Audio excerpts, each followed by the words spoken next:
कर्मों के जाल को रच रहा है और अपने आप को बांध रहा है। आपको मुक्त होना है, बंधना नहीं है। जीव का जन्म कर्मों के अनुबंध से होता है, कर्मों के बंधन से होता है, और उसको अपना ऋण चुकाना होता है। कर्मानुबंध ये बहुत सूक्ष्म विषय है।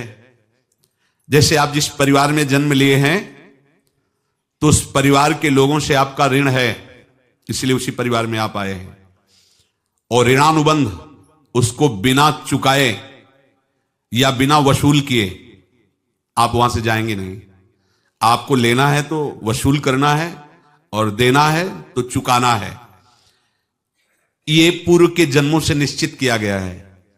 जैसे किसी के यहां पुत्र हुआ, जन्म से ही पैसा खर्चा शुरू हुआ, जब बड़ा हुआ तो उद्दंडता के द्वारा मार पूरे परिवार को क्लेश पर क्लेश देता चला जा रहा है।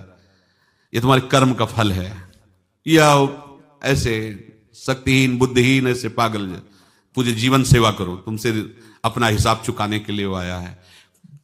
अब परिवार के जो सदस्य जुड़े आके, मतलब पत्नी आते ही पूरी हृदय में आनंद, परिवार में आनंद, और जीवन भर वो आनंद ही सुख देने के लिए उसका जन्म हुआ। वो अपना ऋणानुबंध मुक्त, और आते ही भयंकर क्लेश खड़ा कर दिया, बीच में दीवाल और झगड़ा वैसा, फिर अतरे दिन मारपीट शुरू, कलह अशांति, पूरा जीवन नर्क हिसाब करने आए।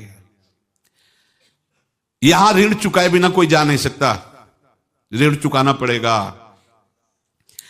किसी का ऋण वसूल करना है तो किसी को ऋण चुकाना है, दोनों काम करने होते हैं। अनेक जन्मों में अनेक लोगों के साथ हमने जो बर्ताव किए हैं, अच्छे या बुरे, वो होंगे। अब किसी आदमी को हम जानते नहीं, अचानक मिला, अचानक टक्कर लगाओ, मार पीट गाली गुप्ता सब कर दिया, चुपचाप सह लो। क्यों? ये आपका हिसाब है, पूर्व का हिसाब। हमारा उससे कोई द्वेष नहीं, कोई संकल्प नहीं। अचानक घटना घटी और हमसे द्वेष करने लगा, हमें पीटने लगा, हमें गालियां दे, ये हिसाब है, चुपचाप सह जाओ। अपने घर का भाई ही भारी दुश्मन बन गया और क्लेश, हिसाब है। एक प्रबुद्ध